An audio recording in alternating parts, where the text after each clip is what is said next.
할렐루야. 오늘 요한계시록 16장 1절로 21절까지의 말씀입니다. 오늘도 저와 여러분들 주신 하나님의 말씀 우리 제목 같이 함께 읽도록 하겠습니다. 제목입니다. 시작. 깨어 자기 옷을 지키는 자. 오늘 이제 16장 말씀을 함께 봅니다. 이제 요한계시록이 끝을 향해 가고 있습니다. 창세기로 시작된 하나님의 말씀의 끝이 이제 요한계시록인데, 이제 요한계시록도 이제 얼마 남지 않았다라는 것이죠. 오늘 이제 마지막 재앙, 오늘 일곱 대접 재앙에 대한 말씀을 나누는데, 오늘도 이 말씀을 통해서 또 하나님의 은혜가 저와 여러분들과 있기를 주 이름으로 축원드립니다. 창세기 시작하며 또 요한계시로 끝나는 이 성경, 하나님께서 이 천지 만물을 창조하셨다. 이 창조주 되신 하나님, 그 하나님을 우리가 기억해야 됩니다. 모든 역사를 시작하신 분입니다. 뭐 우리 인간뿐만 아니라 이 지구뿐만 아니라 태초의 천지를 창조하셨기 때문에 모든 우주의 역사를 시작하신 이가 바로 하나님이시죠. 하나님께서 시작하셨고, 그럼 마치는 것도 누가 마치겠습니까? 그것도 하나님께서 마치는 거죠. 모든 주권은 하나님께 있다. 하나님께서 시작하셨고 마치는 것, 그건 뭐 우리가 어떻게 할 수 있는 것이 아니잖아요. 뭐 우리 인생도 마찬가지 않습니까? 우리 인생도 하나님께서 우리 인생을 주셨다면 그거 마치시는 것도 하나님께서 마치시는 거지, 우리가 아무리 더 오래 살려고 발버둥 치면서 몸에 좋다는 것을 다 먹고 다 한들 여러분, 우리가 우리 인생을 연장시킬 수가 없다라는 것이죠. 그건 하나님의 주권 안에 있다라는 것을 우리가 늘 기억을 해야 됩니다. 하나님께서 모든 것을 마친다. 하나님께서 이제 주님께서 이 땅에 다시 오시는 재림의 그때도 우리는 알 수 없습니다. 하나님만 아시고 그 때와 시를 오직 하나님께서 아시기 때문에 우리는 늘 깨어 기도하는, 깨어 근신하는 그런 믿음의 삶을 살아가야 된다는 것이죠. 오늘 깨어 자기 옷을 지키는 자의 의미가 무엇인지를 말씀을 통해서 좀 함께 나누고자 합니다. 예수님의 재림하심, 예수님께서 이 땅에 다시 오신다는 것, 이 신약 성경이요, 몇 장으로 되어 있냐면 260장으로 되어 있습니다. 260장. 한 장, 두 장, 이 장수가 아니라 뭐 마태복음 몇 장 이렇게 다 있잖아요. 다 합치면 260장이 되는데, 그 260장 안에 예수님께 다시 이 땅에 오신다, 이 땅에 다시 재림하신다라는 말이 318번이나 기록되어 있습니다. 그 예수님의 재림이 굉장히 많이 기록되어 있는 것입니다. 그러니까 이게 뭐냐면, 하나님께서 말씀하신 것도 예수님께서 말씀하신 것, 그 말씀의 성취는 반드시 이루어진다는 겁니다. 예수님 다시 반드시 재림하신다라고 기록을 하고 있다라는 것이죠. 우린 그걸 믿고 살아가야 됩니다. 그래서 우리가 예수님이 이 땅에 다시 오심을 기다리면서 소망하면서 살아가야 되는 것이 바로 저와 여러분들의 믿음의 삶이라는 것이죠. 언제 오실지는 우리는 알 수 없습니다. 그러나 우리는 깨어 기다려야 된다라는 것입니다. 오늘 이제 일곱 대접 재앙인데, 우리가 첫 번째 재앙, 우리 일곱 인의 재앙을 받고 또 일곱 나팔의 재앙을 받고 이제 마지막으로 일곱 대접의 재앙입니다.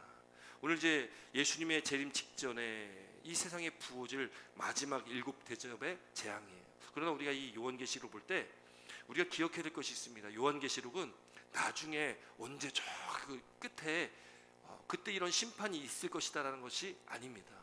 이 요한계시록의 말씀은 우선 1차적으로는 이 말씀이 누가 먼저 받았습니까? 사도 요한 시대에 초대교회 성도들이 1차 독자입니다. 그들에게 먼저 주어진 책이에요. 그러니까 그 당시 시대적인 것을 반영하고 있고 그 당시의 말씀이기 때문에 1차 독자인 사도 요한 시대의 그 초대교회 성도들이 우선 받은 말씀이라면, 우리는 이 말씀을 통해서 같은 시대, 물론 시대는 다르지만 예수 믿으며 살아간다는 것이, 사실은 우리가 시대는 다르다 할지라도 믿음을 지킨다는 것은 똑같이 어려운 거 아니겠습니까? 그렇기 때문에 우리에게 주어진 이 시대를 살아가면서 이 말씀이 저와 여러분들 가운데 적용이 될 때에 이게 나중에 어느 시점에서 이루어질 일이 아니라 이미 진행되고 있는 일이고, 이제 주님 다시 이 땅에 오시는 재림하신 그때는 이제 심판주로 오시는 주님께서 이제는 완벽한 심판을 이 땅 가운데 하실 것이다 라는 거죠. 그래서 뭐 세대주의라고도 하는데, 그런 잘못된 좀 너무 치우친 어떤 그런 사상 때문에 우리가 이런 것들 통해서 나중에 예수님 재림하실 때 되면은 그때 엄청난 뭐 환란이 있을 거야. 여러분, 환란은 또 여기 우리가 봤던 일곱 인 재앙, 뭐 일곱 나팔 재앙, 이런 재앙들, 이런 일들은요 이미 역사 속에 수도 없이 일어났던 일들입니다. 많은 일들이 일어났잖아요. 또 앞으로도 또 많은 일들이 일어날 것입니다. 그런데 오늘 이제 일곱 대접의 재앙은, 이거는 예수님의 재림하실 때 정말 마지막 때에 이게 임할 재앙이다라는 것이죠. 일곱 대접이 재앙의 시작. 우리 1절 말씀 함께 있습니다. 16장 1절 말씀 함께 있습니다. 시작.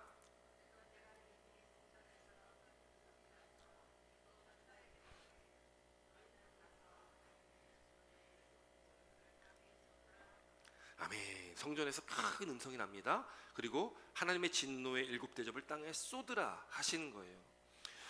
전에 있었던 7임과 7나팔의 재앙은 그 재앙의 어떤 범위가요 좀 제한적이었습니다. 우리가 그 지난 말씀들 기억이 가물가물하실 것도 같은데 사실 굉장히 제한적인 그런 재앙들이었거든요. 그래가지고 뭐 땅의 3분의 1, 이 3분의 1이라는 그런 말씀들이 계속 나왔어요. 땅의 3분의 1, 바다의 3분의 1, 뭐 배들의 3분의 1이 깨졌다, 뭐 이런 말씀들, 그런 말씀들이 나왔기 때문에 인의 재앙과 또 나팔의 재앙은 굉장히 제한적이었던, 다 멸망, 다 심판받고 다 그 재앙 가운데 죽어 없어지는 것이 아니라 그게 제한적인 어떤 재앙이 임했다라는 겁니다. 그런데 오늘 이 마지막 이 7대접, 마지막 재앙인데 이 마지막 7대접은 이건 하나님의 심판이고 이거는 전체적으로 모든 전체 가운데 이 심판이 임하게 된다라는 것을 말씀하고 있는 게 마지막 재앙입니다. 하나님의 진노의 7대접이 쏟아집니다. 그런데 그 재앙이 쏟아지는, 재앙이 이 땅에 임하는 것은 이유가 있을까요, 없을까요? 이유가 있을까요, 없을까요? 있을 거예요. 왜 재앙이 이 땅에 쏟아지겠습니까? 이 땅에 왜 재앙이 쏟아질까요? 바로 이 땅에 관영한 그 죄 때문에 그렇다는 거죠. 이 죄 때문에 하나님의 진노가 임하는 겁니다. 하나님의 심판은 죄로 인해 임하는 거죠. 죄의 문제가 아니라면 뭐 심판하실 일이 뭐가 있겠습니까? 재앙이 임할 리가 없을 것이죠. 이 첫 번째 재앙이요, 땅에 쏟아지게 됩니다. 2절 말씀 함께 봅니다. 2절입니다. 시작.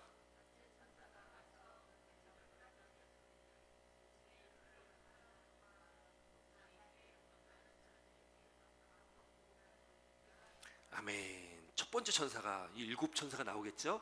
첫 번째 천사입니다. 첫 번째 천사가 대접을 땅에 쏟으니까요, 거기 누가 나오냐면은 짐승의 표를 받은 사람들과 그 우상에게 경배하는 자들이 나와요. 여러분, 이 말씀이 우리가 앞서 말씀 나눈 그 13장의 말씀 보면 어떤 표를 받은 사람들일까요? 이 사람들이 어떤 표를 받았다고 우리가 13장 말씀에 봤어요? 이 사람들이 받았던 표는 666 표를 받은 사람들이라는 거예요. 그러니까 여기 보니까 이 땅의 짐승의 표가 666이잖아요. 그 666을 받고 또 그 짐승의 우상에게 경배하는 사람들. 여러분, 우리는 어떤 표를 받았습니까? 우린 구원의 표를 받았잖아요. 성령의 인치심을 받았지 않습니까? 그 어린 양의 이름과 하나님 아버지 이름이 우리에게 인쳐졌다. 그 666은 뭐 우리가 뭐 바코드니 뭐니 뭐 우리가 또 뭐 몸에 뭐 칩이 새겨 들어가고 이런 게 아니다. 이런 게 아니다라는 거예요. 이미 하나님을 알지 못하고 이 세상 가운데 속해서 이 우상을 섬기며 이렇게 살아가는 많은 사람들, 불신자들, 하나님 믿지 않는 자들은 이미 지금 666의 표를 받고 있는 거랑 똑같다라는 거죠. 만약에 666이라는 표시가요, 그 표가 만약 나중에 언젠가 우리가 정말로 그 베리칩 같은 이야기 많이 들어봤던 것처럼 그런 뭔가 칩이 우리한테 새겨진다고 하면, 여러분, 그러면 우리가 하나님의 인침을 받았다는 건 언제 인침을 받는 겁니까? 언제 인침을 받는 거예요? 이미 우리는 인침받은 존재입니다. 이미 우리는 예수 믿고 구원받았기 때문에 우리는 이미 인침받은 존재입니다. 그럼 인침받은 존재가 있다면 인침받지 못한 존재가 있는데, 그 인침받지 못한 존재는 이 세상 가운데 하나님을 믿지 않고 따르지 않고 섬기지 않는 그 많은 사람들, 그 세상을 쫓아가는, 세상에 지금 이 권세 잡은 악한 영을 쫓아가는 그 사람들은 하나님의 인침을 받지 않았다면 누구의 인침을 받겠습니까? 누구의 인침을 받을까요? 바로 사탄에 속해서 살아갈 수밖에 없게 된다라는 것이죠. 여러분, 그래서 지금 땅의 첫째 천사가 대접을 그 땅에 쏟게 됩니다. 땅이라는 건 뭐예요? 땅이라는 것은 이 어둠의 세상 권세가 장악하고 있는 이 세상 전체를 다 말하는 것이 바로 땅입니다. 그 땅에 지금 그 대접, 이 재앙이 쏟아지게 됩니다. 누구에게요? 짐승의 표를 받은 사람들, 또 그 짐승의 우상에게 경배한 사람들. 그들에게요, 건강에 문제가 생기는데 어떤 일이 생깁니까? 여기 보니까 악하고 독한 종기가 났다라는 거예요. 여러분, 이걸 문자 그대로 우리가 받아들인다면, 이게 무슨 종기 같다 사람이 어떻게 되겠어? 그 약 바르면, 옛날에 우리가 어렸을 때 혹시 기억나신지 모르겠는데 고약이라고 들어보셨습니까? 고약? 뭐 새카만 어떤 그 카라멜 같이 생긴 거 이렇게 붙이면은 그 종기가 이렇게 잘 모르시는 것 같기도 한데 어쨌든 그런 게 있었습니다. 고약이라는 게 있었는데 어쨌든 요즘에 뭐 약이 좋으니까 뭐 종기 난다고 그게 뭐 우리에게 뭐 크게 뭐 문제가 되지 않잖아요. 근데 역사 속에요, 우리나라 뭐 조선시대 왕들 중에서도 종기로 인해서 죽은 왕들도 있습니다. 치료 방법이 없으니까요. 이게 곪고 썩는 걸 해결할 방법이 없었던 겁니다. 그래서 많은 사람들이 종기로 인해 가지고 그렇게 고통받고 죽었다라는 거예요. 또 특별히 출애굽기의 말씀 보면 거기 10개의 재앙이 나와요. 10개의 재앙. 출애굽할 때 바로 왕이, 애굽의 바로 왕이 순순히 보내주지 않잖아요. 그 강팍함 때문에 순순히 보내주지 않으니까 재앙을 10개를 내리는데 혹시 10개 기억나십니까? 10개 재앙 중에 6번째 재앙이 독종, 그게 종기 같은 거거든요. 독종, 종기. 피재앙, 피개구리, 이, 파리, 악질, 독종, 우방, 메뚜기, 흑암, 장자죽음, 이 10개의 재앙인데 그 6번째가 바로 이 독종, 종기에 대한 그런 재앙이었습니다. 그 재앙, 우리 몸에 큰 고통을 주는, 그 당시에는 엄청난 고통을 받을 수밖에 없는 그것이 바로 이 종기였고, 이 종기라는 것은 또 상징적인 의미로 받는 하나님의 심판의 그 엄청난 그 심판의 그 무게, 그 고통을 우리에게 주게 되어진다. 그 심판, 그 재앙의 결과가 그렇다라는 것을 우리에게 말씀하고 있다라는 거죠. 그런데 중요한 게 있습니다. 중요한 게 뭐냐면 심판받는 대상이 누구냐라는 거예요. 대상이 누구냐. 오늘 본문 2절 말씀 보니까 대상이 누구예요? 그 심판의 재앙을 받는 그 대상이 누구냐면 우리가 아닌 거예요. 하나님을 믿는 백성이 아닌 거예요. 이 재앙의 대상은 바로 우상을 섬기는 자, 짐승의 표를 받은 자들이 이 재앙을 받는 거예요. 그러니까 여기 보면 이 재앙들이 우리에게 관련된 게 아니라 심판받을 그 대상자들에게 관련이 있다. 그러므로 이 말씀이 왜 이렇게 기록됐냐면 하나님께 인침받은 구원받은 하나님의 백성들은 어떻게 해라? 안심해라. 여러분, 우리가 주님께서 주시는 그 참된 평안, 그 주님께서 주시는 참된 평안은 세상에서 줄 수 없는, 세상에서 얻을 수 없는 그 평안함입니다. 여러분, 그 평안함을 다 맛보시고 소유하시길 주의 이름으로 축원드립니다. 여러분, 이 세상, 이 혼란한 이 세상을 살아갈 때에 또 주님 오실 날이 가까울 때까지 더 많은 그런 일들이 있을 텐데 그때 여러분 우리가 두려워하지 말아야 되는 것이고 불안해하지도 말아야 된다는 것이죠. 난리와 소문 그런 것도 있겠지만 그것에 우리가 현혹되고 우리가 두려워할 필요가 없다라는 것입니다. 왜요? 우리는 구원받은 자들이기 때문에. 우리는 이미 구원받은 하나님의 인침을 받은 자들이다라는 것을 우리가 기억해야 된다는 거죠. 그래서 우리를 안심시켜 주시는 거예요. 그래서 이렇게 기록하고 있는 겁니다. 재앙받을 그 대상, 심판받는 대상이 누구다라고 지금 말씀하고 있다는 거죠. 두 번째 재앙은요, 바다에 쏟아집니다. 우리 3절 4절 말씀 함께 있습니다. 3절 4절입니다. 함께 있습니다. 시작.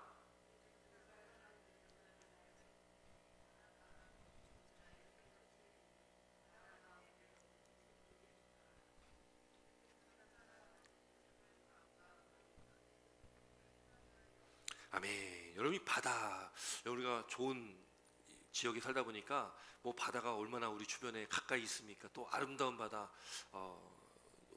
축복된 정말 그런데 우리가 살고 있는 것, 참.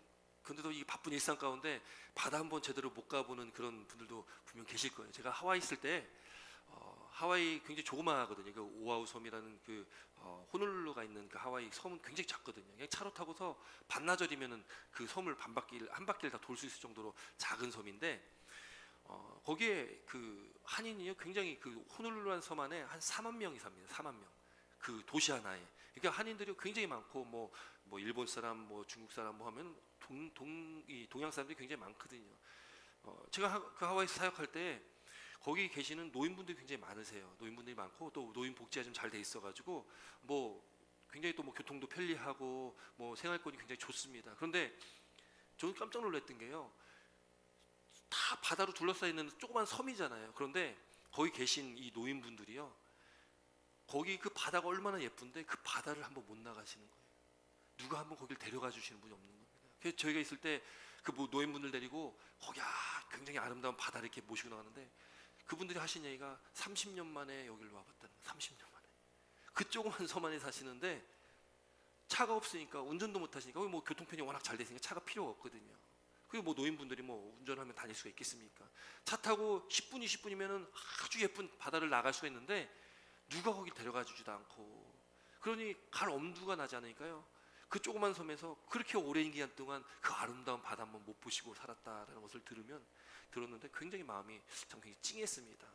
여러분, 우리가 그렇게 좋은 바다를 보고 살아가지만 성경에서 나오는 바다는 사실 그건 좋은 의미로 또 바다가 나오지는 않아요. 여기 본문에 나오는 이 바다라는 의미는요, 또 그 고대 시대의 그 바다의 어떤 그 상징적인 어떤 의미는 굉장히 부정적인 의미를 가지고 있습니다. 어둠의 권세가 통치하는 이 세상, 이 땅도 마찬가지지만 이 바다도 그 악한 영들, 또 굉장히 혼란한 혼돈의 어떤 그런 것들을 나타내고 있다. 그 부정적인 어떤 이미지로 이 바다를 얘기하고 있다라는 거예요. 특별히 이스라엘 사람들에게도요, 바다라는 존재는 굉장히 두려운 존재이기도 합니다. 그래서 이 바다를 가리키는 히브리어가 얌이라는 단어를 쓰는데요, 얌. 근데 이게 원래 이게 바다의 신을 의미하는 그런 단어인데요, 이게 바다를 그냥 얌이라고 한다는 거예요. 워낙 두려운 존재가 바다다 보니까 그렇게 불렀다라는 겁니다. 성경에서 그래서 이 바다의 이미지는 굉장히 악한 것, 악한 악의 그 자체를 이야기한다라는 거예요. 그래서 다니엘서에도 보면, 다니엘 7장에 보면은요, 이 바다에 대해서요, 그 바다에서 악한 짐승, 이 다니엘서도 예언서잖아요. 이 악한 짐승 넷이 나온다고 이렇게 예언을 하고 있어요. 이 바다에서 나온다. 또 요한계시록 우리가 본 13장의 말씀에서도 나오고, 또 앞으로 21장에서 나오고, 이 바다에서 이 악한 짐승이 이렇게 나온다라는 그런 의미의 말씀들이 기록이 되어 있다라는 거죠. 이 바다가 그렇다라는 겁니다. 바다가 굉장히 부정적인 의미로 쓰여 있다라는 거예요. 그런데 중요한 거는 바다가 그렇게, 이스라엘 사람들도 또 성경에도 또 많은 그 고대 그 사람들도 그렇게 바다를 부정적인 이미지로 두려운 대상으로 봤지만, 여러분, 바다를 다스리는 분이 계셨다라는 것을 우리가 기억해야 된다는 거죠. 여러분, 누가 바다를 다스리셨습니까? 누가 바다를 심판하셨습니까? 예수님께서 그렇게 하셨다는 거예요. 예수님께서. 이스라엘 백성들을 출애굽할 때, 물론 먼저 구약 성경을 보면 이스라엘 백성들 출애굽할 때 그냥 육지로 가도 될 걸 꼭 홍해를 갈라서 이렇게 지나가시잖아요. 그게 뭐 세례를 받는 그런 의미도 있겠지만, 바다라는 사실 그 두려움 대상인데 그거를 하나님께서 그거를 다 주관하시고 하나님께서 다 다스리고 있다는 것도 거기다 포함이 되어 있다라는 것이죠. 또 이후에 광야의 40년을 지나서 또 이 가나안 땅에 들어갈 때는 또 요단강을 또 가르잖아요. 그러니까 이 두려움의 대상들이 하나님께서 다스리는 그런 존재가 됐다라는 걸 볼 수 있습니다. 여러분, 예수님 시대로 와서, 신약 시대로 와서는 어떤 일이 있었습니까? 예수님께서 풍랑을 어떻게 합니까? 잔잔하게 하셨던 일도 있잖아요. 바다 위를 어떻게 해요? 걸으시는 역사가 있었잖아요. 걸었다라는 의미는, 이거는 지배했다는 의미도 있거든요. 그러니까 하나님은 바다를 다스리시는 분입니다. 아무리 바다가 두렵고 악한 그런 의미, 그런 상징성이 있다 할지라도 예수 믿는 우리에게는요, 바다는 그냥 하나님께서 다스리는 그런 곳이다. 예수님께서 그 폭풍이 몰아치는 그 바다 위를 걸으시고, 또 바다와 또 바람을 향해서 꾸짖으시니까 바다가, 또 파도가, 풍랑이 잔잔하여지는 겁니다. 그때 제자들이 이야기하죠. 아니, 저분이 누구시기에 바다와 바람도 잔잔케 되냐? 제자들이 얘기했던 거거든요. 여러분, 누구니까 그럽니까? 하나님이시니까요. 하나님이시니까 그 모든 바다가, 모든 이 세상에 있는 모든 만물들이 다 하나님 앞에 다 복종하고 하나님의 다스림 안에 있을 수밖에 없다. 여러분, 그 하나님이 바로 저와 여러분들의 아버지 하나님이십니다. 얼마나 든든합니까? 얼마나 든든해요. 이 든든함을 가지고 우리가 살아가야 되는데, 그런 믿음의 담력이 너무 이제 좀 작아지고 좀 약해지는 그런 시대를 우리가 살아가고 있다라는 거죠. 여러분, 믿음의 담력을 기르시기 바랍니다. 그 믿음의 담력은 우리에게서 나오는 게 아닙니다. 말씀에서 나오는 거고요. 그 말씀 우리가 읽고 보고 묵상하고 들어야 되는 이유가 있는 거예요. 말씀 안에서 그 믿음의 담력이 나오고요. 말씀을 통해서 역사하시는 하나님의 그 놀라운 역사가 우리 가운데 있고, 하나님의 임재하심과 내주하심이 우리 가운데 있기에 그 성령의 능력에 힘입어서, 성령의 권능에 힘입어서 우리가 믿음의 담력을 얻을 수 있게 된다. 예수 그리스도를 통해서 우리가 믿음의 담력을 얻게 되어졌다라는 것을 믿으시길 주님으로 축원드립니다. 그래서 우리가 더 철저하게 말씀 안에 살아야 되는 것이고, 주님 안에 살아가야 되는 것이고, 예수 그리스도 안에서 우리가 살아가야 됨을 믿고, 또 그렇게 살아가시는 저와 여러분 되시기를 주 이름으로 축원드립니다. 여러분, 그렇게 악한 것의 근원, 악한 것 자체가 바로 이 바다인데, 근데 그 바다를 다스리는 그 하나님께서 다스리기에 이 세상에 있는 모든 권세, 이 악한 권세들도 다 하나님의 그 주권 안에 다 있다. 하나님의 다스림 안에 있을 수밖에 없다라는 것을 우리가 보게 된다라는 것이죠. 이어서 나오는 것이 세 번째 재앙인데, 바로 강과 물의 근원에 또 쏟아진다. 또 쏟아지고 난 이후에 그 모든 물이 피같이 변하였다라는 거예요. 피같이 변한 것, 이 피의 재앙이 또 출애굽할 때 그 이스라엘에 애굽에 내렸던, 이집트에 내렸던 첫 번째 재앙이 피해 재앙이었거든요. 그런 재앙들이 반복돼서 이 요한계시록으로 기록이 되고 있다라는 거죠. 하나님의 심판에 대한 말씀이기 때문에 그렇습니다. 이런 재앙의 구체적인 목적을 6절에 기록하고 있는데요. 6절 한번 말씀 보겠습니다. 6절입니다. 6절 함께 있습니다. 시작. 그들이 성도들과 선지자들의 피를 흘렸으므로 그들에게 피를 마시게 한 것이 합당하나이다 하더라. 아멘. 지금 이 재앙이 내려지고 또 그 재앙, 그 심판을 받을 수밖에 없는 그 구체적인 그 목적이 나오는데, 그 왜 하나님께서 이런 심판을 주셨냐? 여기 6절에 보니까 그들은 누구겠습니까? 악한 권세 잡은 자들, 또 그를 추종하는 많은 사람들, 그 교회를 핍박하고 믿는 자들을 핍박했던 그 사람들, 그들이 성도들과 선지자들의 피를 흘렸으므로 그들에게 피를 마시게 하신 것이 합당하나이다. 그러니까 하나님께서 이런 재앙을 주시고 심판 주시고 또 이 모든 물이 피로 변하게 하셨던 이 모든 심판들은 하나님께서 성도들과 또 선지자들의 흘린 피를 갚아주시는 겁니다. 여기 원수가 없는 게 누구에게 있습니까? 로마서의 말씀에 원수가 없는 것이 우리에게 있지 않습니다. 우리에게 원수가 없는 것이 있지 않습니다. 오히려 예수님께서 말씀하셨고, 성경은 원수를 갚아라, 갚지 말라, 갚지 말라라고 말씀하고 있어요. 원수를 어떻게 하라고 말씀합니까? 원수를 사랑하라는 거예요. 참 어려운 말씀이죠. 왜요? 원수가 없는 것이 우리의 소관이 아니라는 거예요. 원수가 없는 것은, 원수는 하나님께서 갚아주신다는 거거든요. 하나님께서 책임져 주신다는 거예요. 우리는 그저 말씀대로 우리는 사랑하라. 우리는 사랑해야 될 존재입니다. 사랑해야 될 존재. 그 성경을 압축하고 쥐어짜면은 결국 남는 단어 한 단어 찾는다고 하면 뭐 예수님 이렇게 할 수도 있겠지만 또 사랑이라고도 할 수 있다는 거죠. 하나님은 사랑이시다. 그래서 하나님을 사랑하고 이웃을 사랑하는 것이 율법의 완성이요, 선지자의 강령이요, 또 모든 율법의 완성은 사랑이니라 라고 말씀을 하고 있지 않습니까? 그러니까 가장 중요한 건 사랑이라는 거예요. 근데 사랑이 식어져가고 사랑이 깨지고, 교회라는 공동체는 사랑으로 뭉치는 공동체인데, 여러분 교회 안에 얼마나 다양한 사람들이 있습니까? 다 각자 다른 사람들, 그 많은 사람들이 모여서 한 공동체를 이루는데 여러분 내 마음에 맞겠습니까? 맞지 않겠죠. 감정 소비가 얼마나 많습니까? 감정 싸움도 많고 여러 가지 일들도 많잖아요. 그런 것이 없는 교회가 없습니다. 이 사람들이 모이는 공동체라는, 뭐 세상의 공동체도 마찬가지고 교회도 마찬가지고 어느 공동체든지 사람들이 모여 있으면 그 안에는 문제가 있기 마련입니다. 다 연약한 존재들이 모여 있기 때문에 그렇다는 거죠. 그런데 교회는, 그럼에도 불구하고 교회는 사랑으로 뭉쳐진, 사랑으로 하나 돼야지 되는 공동체가 교회라는 거죠.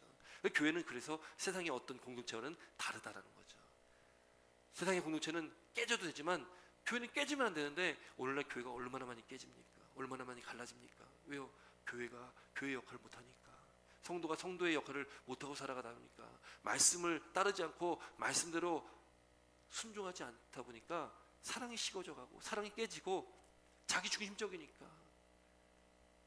자기를 위해 살아가다 보니까, 내 자존심만을 붙들다 보니까 그렇게 갈라지고 깨지는 건 아니겠습니까? 여러분, 그래서 우리 템파의 제감리교회는 사랑이 넘쳤으면 좋겠습니다. 사랑이 넘쳤으면 좋겠습니다.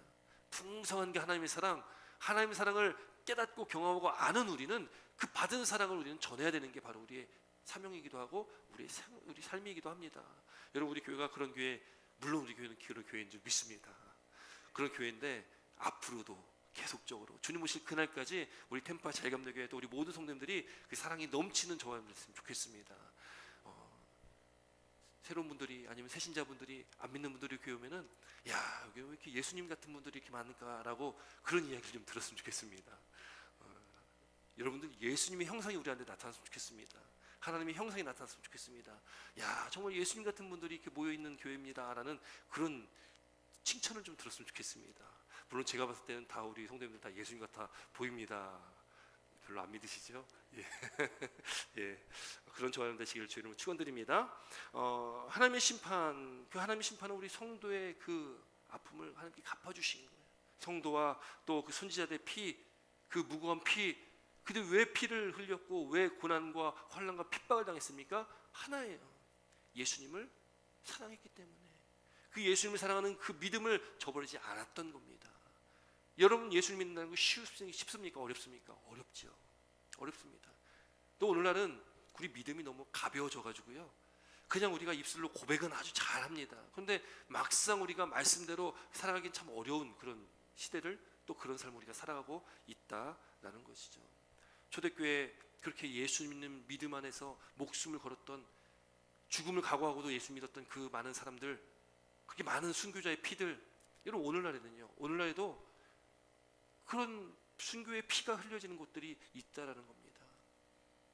이 초대교회, 여러분 초대교회 때 어떤 일들이 있었습니까? 황제를 숭배하지 않으면, 길드라는 상인 조합에 들어가지 않으면, 거기 들어가려면 가서 황제 숭배를 해야 되거든요. 마치 신사참배를 하듯이, 우리가 일제시대 신사참배를 했듯이 황제의 신전 가서 숭배를 하고서 길드라는 상인 조합에 들어가면 먹고 사는 것이 해결됩니다. 근데 믿는 자들이 그렇게 할 수가 없잖아요. 물론 그렇게 하는 사람들도 있었겠죠. 믿는다고 하면서도 먹고 사는 국리 때문에 가가지고 숭배하는 사람들도 있었겠죠. 그러나 믿음을 지키며 목숨을 걸고 숭배하지 않고 먹고 살 거 없어서 그렇게 고통과 핍박과 환난 당하면서 그렇게 어려운 인생길을 살았던 많은 성도들, 그 성도들의 피를 이야기하는 겁니다. 오늘날에도요, 이슬람 그런 나라들 가면 거기에도 지금 똑같은 일들이 일어나고 있다는 거죠. 여러분, 이슬람 그 문화 안에서 개종을 하거나 예수 믿는다면 어떻게 되겠습니까? 그 사회활동을 할 수가 없다는 거예요. 지금도 그렇습니다. 지금도. 북한도 마찬가지죠. 그런 시대에 우리가 살아가는 지금 이 오늘날 시대도 그런 나라들이 있고 그런 민족들이 있다는 것을 우리가 깨닫고 살아야 된다는 거죠.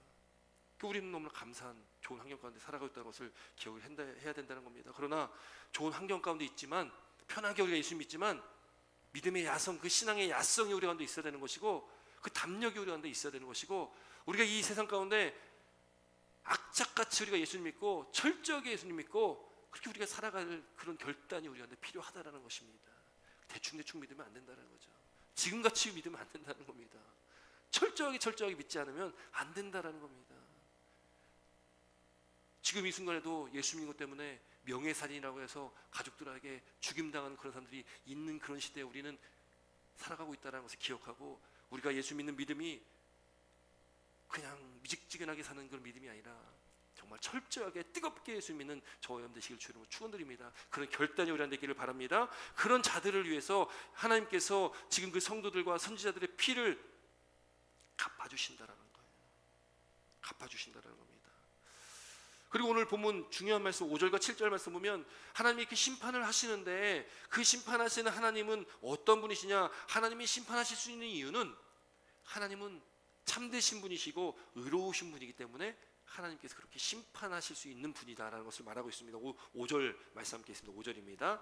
5절입니다. 시작.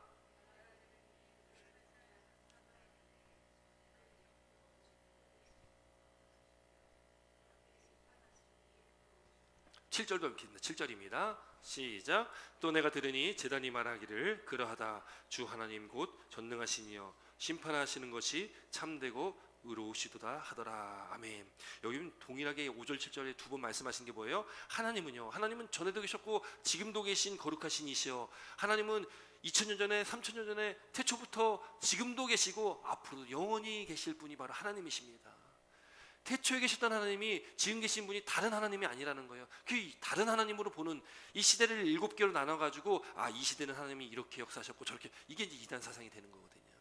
하나님은 태초부터 지금도 영원히 동일한 하나님이시라는 것을 믿으시기 바랍니다. 그렇기 때문에 그 하나님의 역사, 말씀에 기록되어 있는, 구약에 기록되어 있는 하나님의 놀라운 역사는 지금 오늘 이 순간에도 나타나는 그런 역사들이라는 거죠. 우리가 그 믿음 가운데 살아가야 됩니다. 하나님은 살아계신 하나님이십니다. 전에도 계셨고 지금도 계신 거룩하시니여 이렇게 심판하시니 의로우시도다. 또 7절 말씀 보니까 주 하나님 곧 전능하시니여 심판하시는 것이 참되시고 의로우시도다. 여러분, 심판은 누가 한다고요? 심판은 하나님만이 하실 수 있는 겁니다. 인간이 인간을 심판할 수가 없다라는 거예요. 왜요? 인간이 참된 사람도 없고 인간이 의로운 사람도 없습니다. 의로운 척할 수는 있습니다. 참된 척, 참돼 보이는 척은 할 수 있을지 모르겠지만 인간은 죄인들이기 때문에 의로울 수가 없다라는 거죠. 요즘 한국 정치 이렇게 보면은 누구라고 이야기는 할 수 없지만 굉장히 이렇게 가난 코스프레를 했던 어떤 정치 국회의원이 있는데 지금 뭐 난리가 났습니다. 한국의 지금 정치 뉴스를 들어보면은 가난한 줄 알고 그 청렴한 줄 알고 봤는데 돈이 너무 많은 거예요. 너무 많습니다. 막 신발도 빵꾸난 신발 신고 다니고 막 그렇게 하고 다녔는데 지금 재산이 거의 그럼 100억 된다 이렇게 이야기하고 있으니까 얼마나 큰 충격입니까? 여러분, 인간은요, 아무리 깨끗한 척을 하고 의로운 척을 하고 착한 척을 한다고 해도 다 척입니다. 우리 인간은 죄인일 수밖에 없는 것이고 우리 연약할 수밖에 없다. 여러분, 그런 존재가 누가 누구를 판단하며 심판하며 정죄할 수 있겠습니까? 우리는 그런 존재가 아니라는 거예요. 왜 그래서 우리는 하나님의 전적인 은혜 가운데 그냥 하나님께서 우리를 사랑하여 주셨기 때문에, 하나님께서 우리를 그냥 의롭다 하여 주셨기 때문에 우리가 의인이 된 거고, 우리가 그 의롭다 하심을 통해서 구원받아 우리가 하나님 나라 가는 거지, 우리가 잘나서 우리가 의로워서 가는 것이 절대 아니라는 것을 믿으시길 바랍니다. 그냥 하나님의 전적인 은혜입니다. 그렇기 때문에 심판하실 일은, 그 심판은 우리가 하는 게 아니에요. 인간이 하는 게 아닙니다. 오직 하나님만이 하실 수가 있다라는 거예요. 지금 5절과 7절은 그걸 말씀하고 있는 겁니다. 하나님은 참되신이시고 의로우신 분이기 때문에 그 하나님은 심판주가 되실 수가 있는 겁니다. 그 하나님께서 그래서 지금 심판하고 계시는 거예요. 그 재앙들을 하나님께서 내리시고 계시다는 거예요. 누구를 위해서요? 하나님의 말씀을 따르고 예수를 믿고 그 믿음 안을 지키며 살아가는 그 성도들을 위해서, 그 순교자의 피를 위해서 하나님께서 심판하고 계시다라는 거예요. 여러분, 네 번째 재앙, 우리 8절 9절 말씀 함께 했습니다. 8절 9절입니다. 8절 9절 함께 했습니다. 시작.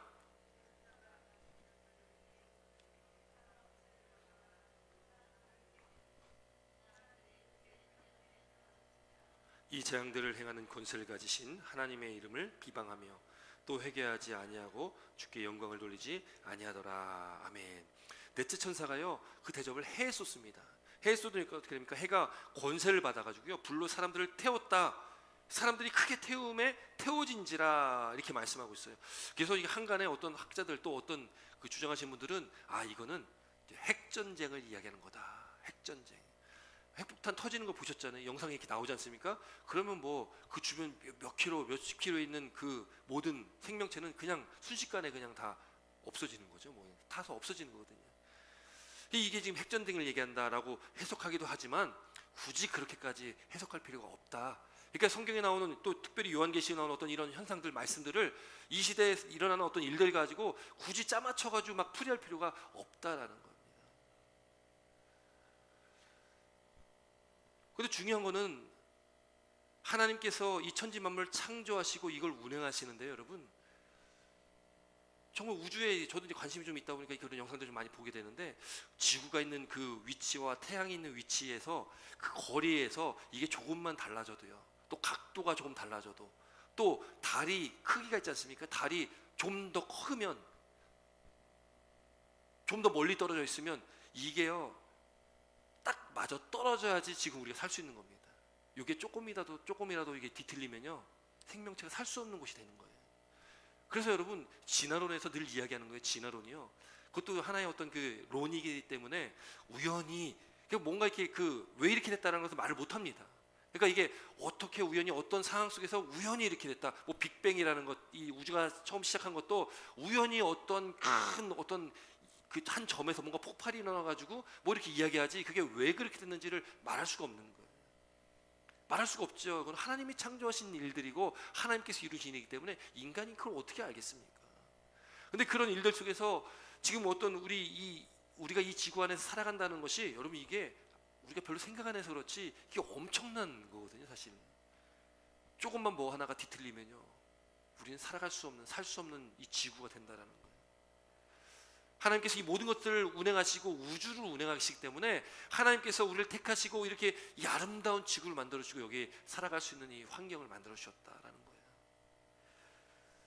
그런데 하나님께서 그 심판의 때에 이렇게 해의 권세까지도 하나님께서는 주관하실 수 있는 그런 능력의 하나님이라는 것을 보게 됩니다. 그런데 중요한 거는 여기 9절 말씀 보니까 이 재앙들을 행하는 권세를 가지신 하나님, 그 하나님께서 이런 일들을 행하시는데 여기 보니까요, 하나님의 이름을 비방하며 또 회개하지 아니하고 주께 영혼 돌리지 아니하더라. 누가요? 그 재앙받는 사람들이요, 심판받고 있는 사람들은요, 그런 재앙 가운데 있는데도 깨닫지 못하는 거예요. 하나님께서 이런 심판을 주시는데도 깨닫지 못하는 거예요. 되레 하나님의 이름을 비방하고 회개하지 아니한다는 거예요. 얼마나 강팍합니까? 여러분, 이미 이스라엘 백성이 출애굽할 때에 그 바로의 강팍함을 우리가 말씀을 통해 보지 않습니까? 그 재앙의 10개나 재앙을 주는 겁니다. 결국에 장자의 죽음에 이제 이스라엘 백성들 나가라고 하지만 10개의 재앙을 다 겪은 다음에 나가라고 하지 않습니까? 그럼 그게 인간이라는 거예요. 하나의 재앙 겪으면 하나님 엎드리고 회개하고 그럴 것 같은데 인간이 그렇지 않다라는 겁니다. 그 인간이 얼마나 교만하고 강팍한 그런 마음을 가지고 있는지 우리가 보게 된다는 거죠. 그렇게 무서운 재앙을 당하면서도 이 죄인들이 회개치 않는다는 거예요. 오히려 마음이 더 강팍해지고 하나님을 비방하고 있다는 것을 보게 된다는 것이죠. 끝까지 하나님을 모독합니다. 여러분, 이 죄인의 문제는 여러분, 고난을 당하면 회개를 하는 것이 아니라 더 강팍해진다는 것이 문제라는 거예요. 우리 삶 가운데 뭔가 어려운 일이 생기고 힘든 인생길을 산다고 한다면 우리가 하나님 앞에도 매달리고 하나님 앞에도 엎드리고 기도하는 것이 아니라 우리 마음이 더 강팍해진다는 겁니다. 그 죄의 나락에 빠져서 헤어나오지를 못하게 된다는 거죠. 여러분, 다섯째 재앙은 10절에 나오는데 10절 말씀 함께 있습니다. 10절입니다. 함께 있습니다. 10절입니다. 시작.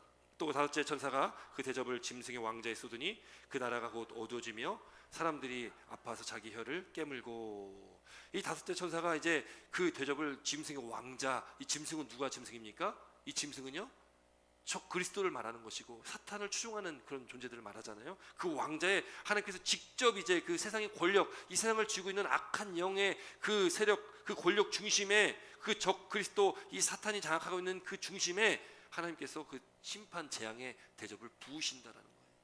그러니까 지금 이 마지막 이 7 대접의 재앙은요, 지금 그 악한 사탄의 권세들, 그를 추종하는 그 적 그리스도와 그 거짓 예언자들, 그들을 추종하는 그 많은 사람들에게 내려지는 심판이라는 겁니다. 이거는 그렇기 때문에 성도, 구원받은 인침받은 우리가 아니라 이 세상에 있는 권세들에 내려지는 재앙이다. 마지막 재앙이고 마지막 심판이기 때문에 그렇다라는 겁니다. 그렇게 그런 재앙 가운데 그들이 고통당하지만, 그들이 자기 혀를 깨물 정도로 극심한 고통에 시달리지만 그럼에도 그들이 깨닫지 못하는, 돌이키지 못합니다. 회개하지 않는다는 겁니다. 오히려 더 하나님을 비방하는 거예요. 애굽의 바로처럼. 그 사람들이 그렇다라는 겁니다. 11절에 그래서 이렇게 말씀합니다. 아픈 것과 종기로 말미암아 하늘의 하나님을 비방하고 그들의 행위를 회개하지 아니하더라. 계속적으로 반복되는 게 뭐예요? 회개하지 아니하더라. 회개하지 않았더라.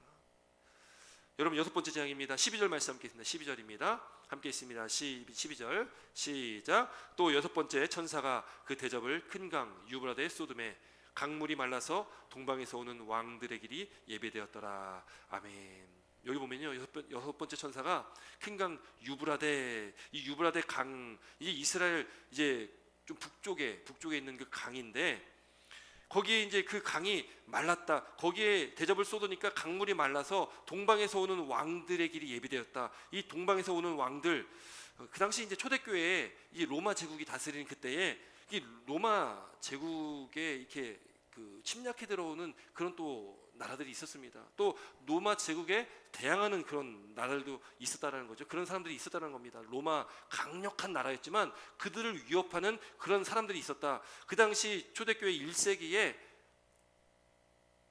파르티아인이란 그런 파르티아 민족이 있었습니다. 근데 그 사람들의 전신이 누구냐면 바로 페르시아 그 후손들입니다. 그 사람들이 로마 제국, 그 당시 가장 힘 있는 강력한 이 제국이지만 근데 이 로마 제국을 자꾸 위협했던 그 사람들이기도 하거든요. 그러니까 이 말씀이요, 그 당시 시대적인 것들을 반영을 하고 있다라는 겁니다. 근데 이 말씀이 오늘 이 시대에 사는 저와 여러분들에게 또 주시는 의미는 뭐냐? 시대적으로 그 당시에도 그렇게 로마 그 엄청난 나라의 그를 위협하는 나라들이 있었지만 지금 이 시대의 마지막 때를 우리가 살아가는 저와 여러분들에게 이런 엄청난 전쟁들이 있을 것이다라는 것을 말씀하고 있다라는 거죠. 오늘 본문에는 그래서 어떤 말씀이 나오냐면 우리가 많이 들어왔던 그 아마겟돈, 이 영화 이름도 있지 않습니까? 아마겟돈이라는 영화 이름. 그 아마겟돈이라는 그 이름이 지금 나오고 있는데, 이 아마겟돈이라는 그 이름은 히브리 단어로 이게 하르 무기또라는 단어에서 파생된 그런 말이거든요. 하르 무기또. 근데 이 무기또라는 그 말은 무기또라는 어떤 지명을 얘기합니다. 이 무기또라는 그 지명이 그 이스라엘에서 굉장히 요충지예요. 그리고 그 무기또라는 지역이 애굽에서 위에 있는 뭐 나라를 침략하러 갈 때 항상 지나가려면 거길 지나가야 되는 그런 어떤 그 군사적인 굉장히 요충지기도 합니다. 이 무기또라는 그 지역이 굉장히 중요한 지역인데 그 무기또라는 그 이름에서 나온 게 아마겟돈이라는 거예요. 그 무기또라는 지역이 워낙 중요한 지역이다 보니까 그 무기또라는 그 무기또 산이라는 그곳에서 전쟁이 너무 많았습니다. 너무 많은 전쟁을 거기서 치르게 됐다라는 거예요. 그러니까 지금 이 아마겟돈은 그 무기또라는 지명을 가지고 있는 이름이다. 그러니까 이 앞으로 이런 어떤 영적 전쟁이 크게 있을 것이다라는 것을 말하고 있다라는 거예요. 엄청난 전쟁이 있을 것이다. 그러다 보니까 또 이것을 가지고 또 해석을 합니다. 그러다 보니까 뭐 이제 전에 있었던 무슨 어떤 전쟁들이 일어나면 큰 전쟁들 뭐 많이 있었잖아요. 그 전쟁들이 일어나면 야, 앞으로 3차 대전이 일어날 것이고 그것이 바로 아마겟돈이 될 거야. 뭐 이렇게 또 이야기를 한다라는 거죠. 여러분, 전쟁은 수천 년부터 지금까지 또 앞으로도 지금도 현재도 전쟁이 하고 있지 않습니까? 전쟁은 끊임없이 있을 것입니다. 그러니까 이게 뭐 아마겟돈이 뭐 앞으로 있을 엄청난 뭐 어떤 큰 전쟁이다. 뭐 굳이 그렇게 우리가 또 바라보지 않아도 되는 것이 이 문자적으로 해석하기보다는 좀 상징적인 어떤 의미로 우리가 볼 필요가 있다라는 거예요. 요한계시록의 말씀은 좀 상징적인 의미가 많이 있습니다. 그 문자적으로 해석을 한다면 그게 잘못된 해석이 갈 수가 있다라는 것이죠. 구약 성경에서요, 이 산의 어떤 상징적인 의미는 늘 어떤 전쟁의 어떤 그 두 세력 간의 어떤 어떤 전쟁의 어떤 장소로 이 산이 늘 항상 등장을 합니다. 그래서 이 아마겟돈 전쟁을 지금 기록하고 있는데 그 아마겟돈 전쟁이 실제로 그 무기또라는 곳에서 거기서 벌어질 전쟁, 그 전쟁을 이야기하는 것이 아니라 최후 종말 때에 큰 전쟁이 있을 것이다라는 것을 상징적으로 말씀하고 있다는 거예요. 어떤 영적 전쟁일 수도 있고요. 왜요? 이제 앞으로 주님 이 땅에 오시는 그때, 심판주로 오시는 그때는 여러분 이미 악한 영들은요 천사들에게도 잽이 안 돼가지고 땅으로 쫓겨난 존재가 그 사탄의 존재 아니겠습니까? 이 사탄이라는 존재가 하나님을 대항해서 전쟁을 치른다는 것은 그건 말도 안 되는 거고요. 그 전쟁이 있을 수도 없는 것입니다. 악을 쓰고 발악을 하지만 결국에 하나님의 심판을 하신다라는 거예요. 그래서 오늘 이 본문 말씀에 이제 마지막 7번째 그 대접을 보면요, 여기 17절 말씀 한번 읽을까요? 17절 말씀 함께 있습니다. 17절 함께 있습니다. 시작.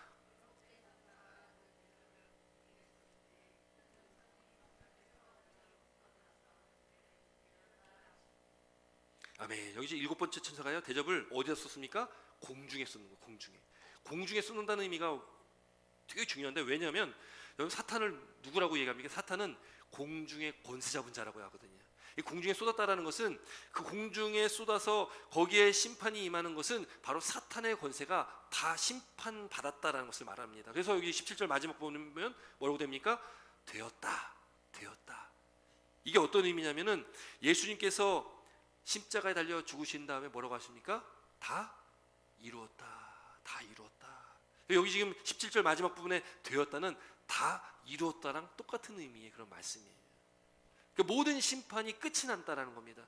그 사탄 공중에 권세 잡은 그 사탄도 다 심판의 자리가 갈 수밖에 없다라는 것을 말하고 있다라는 것이죠.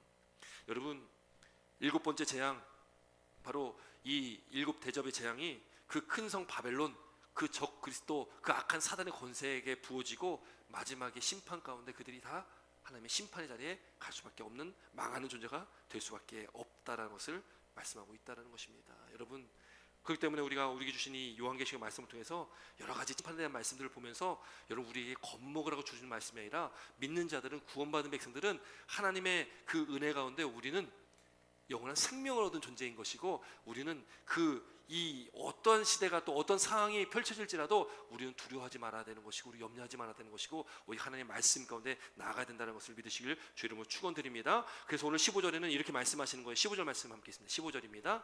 함께 있습니다. 시작. 보라, 내가 도둑같이 오리니 누구든지 깨어 자기 옷을 지켜 벌거벗고 다니지 아니하며 자기의 부끄러움을 보이지 아니하는 자는 복이 있도다. 아멘. 그래서 여러분, 우리가 어떻게 살아야 됩니까? 어떻게 살아야 돼요? 이 주님 오실 날이 가까워왔고 도둑같이 오신다는 거, 도둑같이. 그 때와 시를 알 수 없습니다. 언제 오실지 알 수 없습니다. 그러나 반드시 오실 것이고 속히 오실 것이고 곧 오실 건데, 그럼 우리는 어떻게 살아야 되냐? 오늘 말씀의 제목처럼 깨어 자기 옷을 지켜야 되는 거예요. 깨어 자기 옷을 지키는 자의 삶을 살아가야 된다는 겁니다. 벌거벗고 다니지 아니해야 된다는 거예요. 자기의 부끄러움을 보이지 아니한 자는 복이 있다. 여러분, 우리가 옷을 다 입고 있는데 뭐 우리가 벌거벗은 자겠습니까? 여러분, 근데 요한계시록 3장에 보면은, 요한계시록 3장에 그 라오디게아 교회에 주시는 말씀, 라오디게아 교회, 초대교회 중에 7교회 중에 라오디게아 교회에 주시는 말씀 중에 이렇게 말씀하시는 거예요. 뭐라고 말씀하시냐면, 내가 내 행위를 아노니 내가 차지도 아니하고 뜨겁지도 아니하고 내가 차든지 뜨겁든지 하기를 원하노라. 내가 이같이 미지근하여 뜨겁지도 아니하고 차지도 아니하니 내 입에서 너를 토하여 버리리라. 내가 말하기를 나는 부자라. 그 라오디게아 교회 성도들이 말한다는 거예요. 나는 부자라. 나는 부유하여 부족한 것이 없다 하나 내 곤고한 것과 가련한 것과 가난한 것과 눈먼 것과 벌거벗은 것을 알지 못하는도다. 당시 라오디게아 교회, 그 교회 안에 나는 부자다, 부유하다, 부족한 것이 없다 말하지만 실상은 옷을 잘 차려입고 있는 것 같지만 곤고하고 가련하고 가난하고 벌거벗고 있다는 것을 깨닫지 못한다는 거예요. 우리가 옷은 잘 차려입고 있지만 겉겨속이 다른 겁니다. 외식하는 자인 거죠. 뜨겁지도 않고 차지도 않은 겁니다. 미직지근한, 그냥 적당히 믿는. 제가 교회에서 사니까 어머님이 그런 얘기 하시더라고요. 야, 좀 적당히 좀 믿어라. 적당히 믿는 게 뭐가 적당히 믿는 건지 모르겠습니다. 근데 적당히 믿으면 안 되잖아요. 우리가 믿는다는 것은 적당히 믿는 게 믿음이 아닙니다. 차든지 뜨겁든지 둘 중에 해라. 결단을 해야 된다는 거죠. 믿으려면 제대로 믿어야 된다는 것입니다. 우리가 제대로 믿어야 된다는 거예요. 깨어, 오늘 본문 15절 말씀에 지금 여기 보니까 깨어 자기 옷을 지켜. 우리가 지켜야 될 것이 있는 겁니다. 우리의 옷이 있다는 거예요. 우리가 지켜야 될 옷이 무엇이겠습니까? 여러분, 우리가 입고 있는 옷이 무엇입니까? 우리가 지금 좋은 시대에 태어나 살고 있기 때문에 좋은 옷, 예쁜 옷, 멋진 옷 입고 살아가지만 실상은 우리가 영적으로 보면 우리가 벌거벗고 있지는 않는지 우리가 돌아봐야 된다는 거예요. 그리고 우리가 입는 옷이 지금 우리 눈에 보이는 이 옷이 아니라 우리가 입은 옷이 어떤 옷을 입어야 되겠습니까? 여러분, 우리가 입은 옷은 예수 그리스도의 옷이라는 것을 믿으시기 바랍니다. 우리가 입어야 될 옷은 예수 그리스도의 그 옷을 입어야 된다는 거예요. 여러분, 예수 그리스도의 옷, 갈라디아서 3장 27절에 이렇게 말씀합니다. 누구든지 그리스도와 합하기 위하여 세례를 받은 자는, 그리스도와 합한 자는 그리스도로 옷 입었느니라. 우리가 무슨 옷을 입었다고요? 그리스도의 옷을 입었다라는 거예요. 여러분, 그 옷은요, 우리가 잘해서 입는 것이 아닙니다. 우리가 잘나서 우리를 입혀주신 게 아니에요. 이건 그냥 전적인 하나님의 은혜입니다. 이 옷은 바로 의의 옷을 이야기하는데, 이 의라는 것은 앞서도 말씀드렸지만 우리가 의인이기 때문에 우리가 그 의의 옷을 입은 게 아니라는 거예요. 우린 죄인입니다. 우리는 의의 옷을 입을 수 있는 존재가 아닌 거예요. 근데 하나님께서 그냥 우리를 그 의롭다가 해주신 겁니다. 그러니 그게 은혜 아닙니까? 그렇게 우리를 사랑하시는 거예요, 하나님이. 그 사랑을 입고 있는 게 저와 여러분들입니다. 죽을 수밖에 없는 우리인데, 심판받아 마땅한 게 우리인데, 더럽고 추한 게 우리인데, 그런데 하나님께서 그 의로 우리를 덮어주셨다는 거예요. 예수 그리스도의 그 옷으로, 그 의의 옷으로 우리 입혀주셨다는 겁니다. 그걸 입지 못하면 우리는 천국에 갈 수가 없습니다. 구원받지 못합니다. 주님께서 그 옷을 우리에게 입혀주셨다는 거예요. 로마서 13장에 보면 또 이렇게 말씀하고 있습니다. 또한 너희가 이 시기를 알거니와 자다가 깰 때가 벌써 되었으니. 깰 때가 됐다라는, 깰 때가. 우리가 깰 때가 됐습니다. 근데 여전히 우리는 잠을 자고 있다는 거죠. 여전히 우리는 영적으로 잠을 자고 있다는 겁니다. 전혀 변함이 없어요. 변화되지 않습니다. 자다가 깰 때가 될 때가 벌써 되었으니 이는 이제 우리의 구원이 처음 믿을 때보다 가까웠습니다. 이게 뭔 말입니까? 주님 오실 때가 가까웠다라는 거예요. 우리의 구원의 때가 가까우고 있다는 겁니다. 가까워왔다라는 거예요. 주님 오실 날이 가까워왔다라는 겁니다. 밤이 깊고 낮이 가까웠으니 그러므로 우리가 어둠의 일을 벗고 빛의 갑옷을 입자. 어둠의 옷을 벗으라는 거예요. 어둠의 옷. 이 어둠의 옷은 뭡니까? 이 세상의 옷이에요. 이 세상에 우리가 추구하고 있는 그 모든 것, 우리가 가지고 있는 정욕, 우리가 추구하고자 하는 내 욕심들, 이기심들, 내 자존심들, 우리가 놓지 못하는 그런 이 세상의 생각들, 그 세상의 죄의 때들입니다. 그걸 벗어버리라는 거예요. 어둠의 일을 벗어버리고 빛의 갑옷을 입자. 그게 그리스도의 옷이라는 거예요.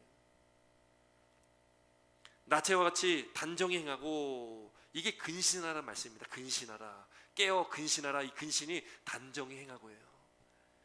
방탕하거나 술 취하지 말며 음란하거나 호색하지 말며 다투거나 시기하지 말고 오직 주 예수 그리스도로 옷 입고 정욕을 위하여 육신의 일을 도모하지 말라. 할렐루야. 로마서 13장 11절 14절 말씀입니다. 우리가 입은 옷, 바로 예수님께서, 하나님께서 우리에게 입으신 옷, 바로 예수 그리스도의 옷입니다. 오직 예수 그리스도 옷 입고 정욕을 위하여 육신의 일을 도모하지 말라라고 말씀하는데, 우린 그 옷을 자꾸 벗어버리는 거예요. 그리고 내 욕심대로 저욕대로 그렇게 우리가 살아갑니다.